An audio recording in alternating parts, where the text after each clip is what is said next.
Seigneur qui identifie maintenant le temple que Israël utilise pour invoquer Dieu comme étant le corps ou la vie d'une personne, en l'occurrence sa vie à lui.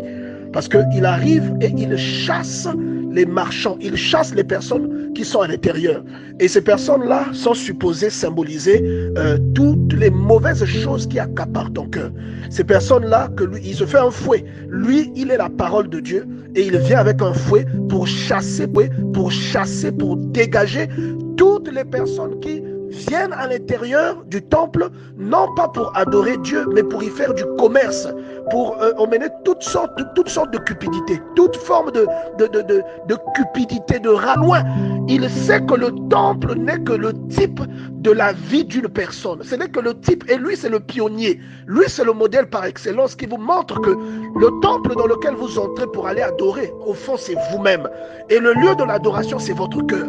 Et c'est dans le cœur que l'homme adore Dieu, parce que Dieu c'est en esprit qu'on l'adore. Vous n'avez pas l'adoration que vous faites dans votre cœur a beaucoup plus d'impact que les adorations que vous faites par des cérémonies d'hommes. Le temple ou le tabernacle ou toutes ces choses qui abritaient un symbole représentant Dieu n'étaient qu'une figure de l'homme ou de la vie de l'homme dans laquelle Dieu s'illustrait.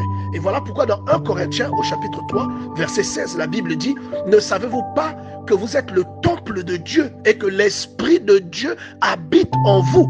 On est en train maintenant de vous expliquer quand Jésus a dit détruisez le temple, il ne parlait pas que de lui, il n'était pas le seul à être concerné.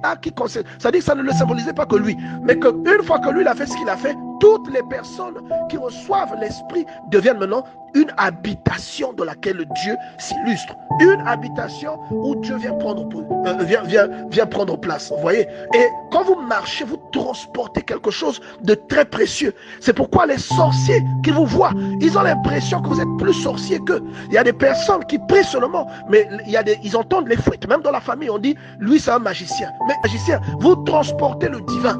Vous abritez le divin. Oui, c'est pourquoi, quelquefois, vous voyez qu'il y a des situations, parfois on a mis un fétiche, mais ce fétiche-là ne vous atteint pas. Et celui qui est là, il dit non, ça ce n'est plus la prière. Ce type-là, il a quelque chose. On commence à vous qualifier, alors que c'est la puissance de Dieu. C'est parce que vous êtes un tabernacle vivant, parce que vous êtes devenu un temple ambulant. Ce n'est plus un temple sédentaire, mais c'est un temple ambulant. Vous voyez, et vous êtes devenu ce temple-là. Et